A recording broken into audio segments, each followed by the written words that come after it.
Hello dear students, welcome in ASC starter. आज मैं आपको क्लास 9 की सोशल साइंस की इंग्लिश मीडियम की असेसमेंट वर्कशीट 15 करवा रहा हूँ। हिंदी मीडियम की भी करवा दी, आप चाहे तो देख सकते हैं। और चैप्टर 4 क्लाइमेट है, ठीक है। और इसमें पहला क्वेश्चन आपसे पूछा गया था, what do you mean by mango shower. जो मैंगो शावर्स है वो क्या होता है? तो आप बोलेंगे Karnataka and Kerala usually receive pre monsoon rains. जो कर्नाटक और जो केरल है ना, वो मानसून से पहले ही वहाँ बारिश आने लग जाती है at the end of the summer, बारिश के जो समर है गर्मियों के एंड में, ठीक है।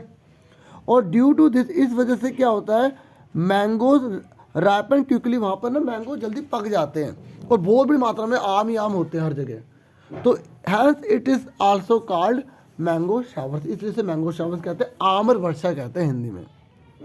नेक्स्ट क्या है, what is the usual temperature in the north western part of India in में। ये कह रहा है कि जो नॉर्थ वेस्टर्न पार्ट है ना इंडिया का, मई के महीने में वहाँ का टेम्परेचर कैसा होता है। तो आप बताएंगे, इन में the temperature in the north western part of the country remains around 41 degree Celsius. 41 degree Celsius के आसपास होता है, ठीक है। नेक्स्ट देखिए, ये कह रहा है what is the significance of dust storms in north India. जो डस्ट स्टॉर्म आता है ना, इतना बड़े धूल भरे तूफान आते हैं नॉर्थ इंडिया के अंदर, तो इसका फ़ायदा क्या है? आप कहोगे सर एक तो धूल भरे बहुत बड़े तूफान आ रहे हैं, उसका भी फ़ायदा। हाँ भाई, उसका भी फ़ायदा, क्योंकि देखो जब बहुत बड़ी मात्रा में गर्मी होती है तो उस समय ये बहुत बड़ी मात्रा में बड़े बड़े बनते हैं तूफान, तो उस समय गर्मी से राहत देता है और बारिश भी लेकर आ जाते हैं, इसलिए हमें फ़ायदेमंद लगता है। अब सुनो, dust storms blow in the month of May during summer, ठीक है, गर्मियों के महीनों में ये आते हैं इन द नॉर्थ इंडिया के अंदर, ठीक है, उत्तर भारत के अंदर। और these storms provide temporary relief as they bring down the temperature. और आहा, रिलीफ दे दिया भाई, इतनी बड़ी गर्मी पड़ रही होती है तो थोड़े समय के लिए हमें राहत मिल जाती है गर्मी से, ठीक है। और क्योंकि क्या कर देते हैं, bring down the temperature, temperature को कम कर देते हैं। And bring with them cool bridge and light rain, और ये क्या करते हैं, ठंडी ठंडी हवा देते हैं, आहा आनंद आ रहा है, और हल्की हल्की बारिश भी होती है। तो हो गया ना फ़ायदा इसका। नेक्स्ट देखिए, सिग्निफिकेंट मतलब फ़ायदा, ठीक है।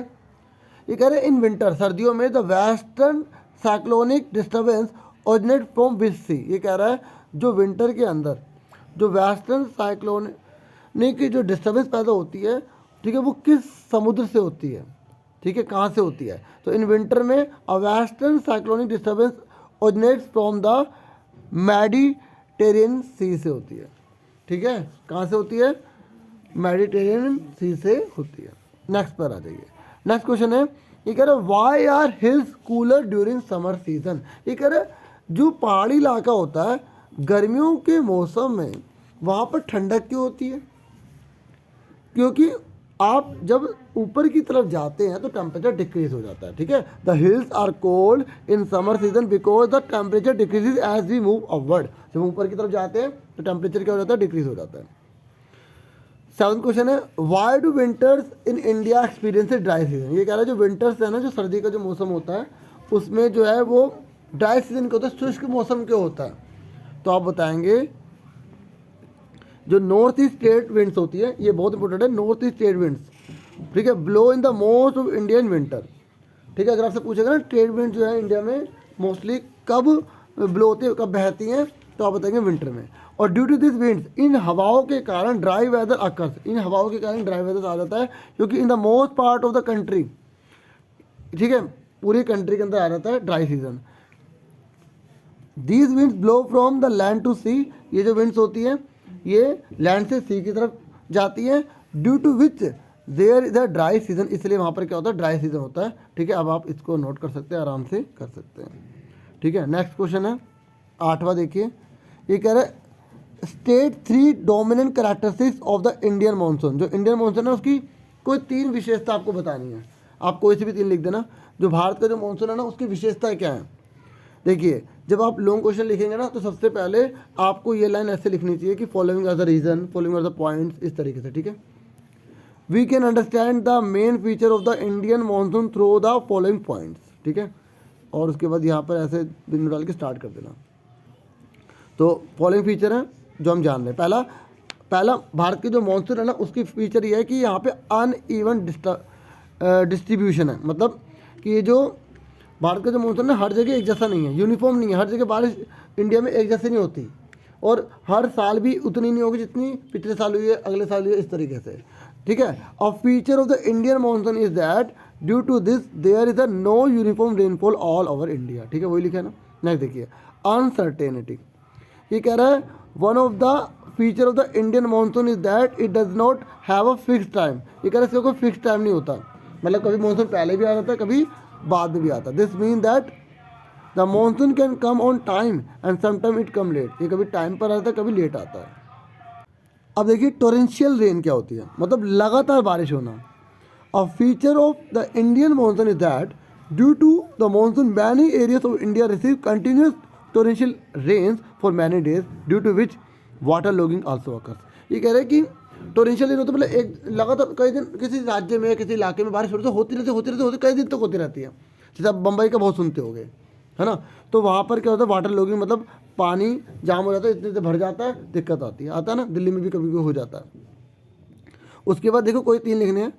अब ये चौथा है कि dependency of the agriculture cycle, देखो हमारा पूरा जो किसान है ना वो मानसून पर ही निर्भर है, उसी के हिसाब से फसलें बोई जाती हैं, हाँ या ना, तो वही है, ठीक है। A feature of the Indian monsoon is that farmer in India eagerly wait, देखो बहुत उत्सुकता से वेट करते हैं फॉर द मानसून, क्यों करते हैं, so that they can cultivate their rice and get enough water, ताकि वो अपने चावल उगा सकें, उनको पानी उचित मिल सके इसलिए, ठीक है। नेक्स्ट है 5वां human life and festival celebration, देखो हमारे तो बहुत से त्यौहार ही मानसून के बेस पर है ना, जैसे आपको पता है बैसाखी है, मकर संक्रांति है ना, ओणम और बहुत सारे हैं। One of the feature of the Indian monsoon is that it has United the people in India, और पूरे इंडिया के लोगों को यूनिट करता है, एकता में बांधता है, एकता के सूत्र में बांधता है। एंड अफेक्टेड द लाइफ, उनके जीवन को प्रभावित करता है पूरी तरह से। The arrival of monsoon is celebrated with many types of festival and celebration, और जब ये मानसून आता है तो बहुत से त्योहारों के साथ इसे मनाया जाता है, ठीक है। और नेक्स्ट क्वेश्चन है 9th, ये कह रहा था western part of the Rajasthan, देखो ये कह रहा है जो राजस्थान का पश्चिम इलाका है, आपको पता है वो मरुस्थल है ना, ये कह रहा है वो रिमेन ऑलमोस्ट ड्राई, वो हमेशा सूखा हुआ क्यों रहता है। एडवांसिंग मानसून सीजन, जब मानसून का सीज़न आ गया भारत में, बारिश का सीज़न आ गया, तब भी वो सूखा हुआ क्यों रहता है। अब वो 3 रीज़न बताने हैं। देखिए मैंने कहा था सबसे पहले स्टेटमेंट लिख देने से, the western part of the Rajasthan remains almost dry at the time of the onset of monsoon due to which the following factors are responsible, इसके लिए निम्नलिखित कारण जिम्मेदार है। पहला क्या है, monsoon do not enter this western part, ये कह रहा है मानसून वेस्टर्न पार्ट पर एंटर ही नहीं करता राजस्थान के, क्यों, क्योंकि अरावली की पहाड़ियाँ रोक देती हैं उसको, और जब अरावली की पहाड़ियाँ रोक देंगे तो पानी आगे बारिश या बादल आगे जा ही नहीं पाएंगे और बारिश होती नहीं, ठीक है। ड्यू टू इनसफिशिएंट रेनफॉल, और सबसे बड़ी बात कि वहाँ पर जब बादल जो जाते हैं तो उनमें पानी की मात्रा बहुत कम होती है, तो insufficient rainfall in this western part में बहुत कम बारिश होती है, ठीक है, ऑफ द राजस्थान और दिस रीजन रिमेन्स ड्राई, इसलिए वो आगे तक जाते जाते तो पानी बिल्कुल नहीं बचता उसमें, ठीक है। इसलिए वेस्टर्न रीजन में तो बिल्कुल ही बारिश नहीं हो पाती, ठीक है, वो होती है तो बिल्कुल ना के बराबर। This region of Rajasthan is the desert region, और सबसे बड़ी बात कि ये जो क्षेत्र है ये रेगिस्तान वाला इलाका है इसलिए।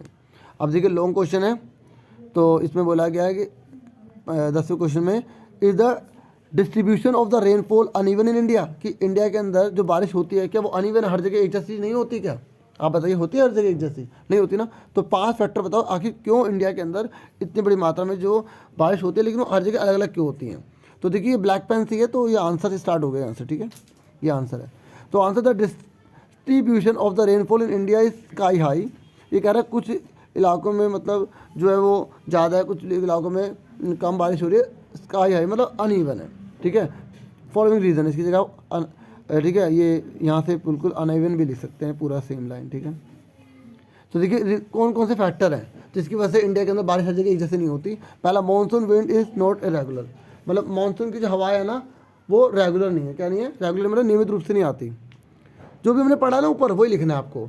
It is influenced by various atmospheric condition, और भारत में बहुत सारा जो जलवायु की जो कंडीशन होती है उसके ऊपर डिपेंड होता है, ठीक है, जिसकी वजह से ओशन भी पड़ जाता है, ट्रॉपिकल लैंड भी पड़ जाती है, तो ओशन से ट्रॉपिकल लैंड की तरफ जाते जाते बहुत सा प्रभाव पड़ता है, जिसकी वजह से हर जगह बारिश सेम नहीं होती। फिर तीसरा the time of the monsoon is from June to September, और मानसून का जो टाइम है वो जून से सितंबर के बीच में होता है। फोर देखिए, due to the Aravalli mountains, Aravalli की पहाड़ी है ना, अभी हमने पढ़ा था ना, in the western region of India the monsoon does not enter, वहाँ पे एंटर ही नहीं कर पाता, तो फिर अनइवन हुआ नहीं हुआ। The amount of the rainfall is equally less in the interior part of the southern प्लेटू and east Sahyadri. देखो ये कह रहे हैं जो अमाउंट होता है ना रेनफॉल का, वो बिल्कुल समान रूप से नहीं है, जो इंटीरियर पार्ट है ना प्लेटू का या सह्याद्री की बात की जाए। और ये कह रहे थे अमाउंट ऑफ द रेनफॉल, 5 लिख लेना कोई से भी, और जो अमाउंट है ना रेनफॉल कहाँ का, लेह का और जम्मू कश्मीर का, वो भी बहुत ज़्यादा वेरीज है, बहुत ज़्यादा अलग है, बिल्कुल अलग है, ठीक है। तो इस तरीके से पूरा हो गया असेसमेंट। मुझे पूरी उम्मीद है समझ में आ गया होगा। वीडियो को लाइक, चैनल को सब्सक्राइब और शेयर और बेल आइकन को प्रेस अप कर सकते हैं। आपसे फिर मिलेंगे नेक्स्ट वीडियो में। Thank you for watching and listening carefully. Take care yourself dear students.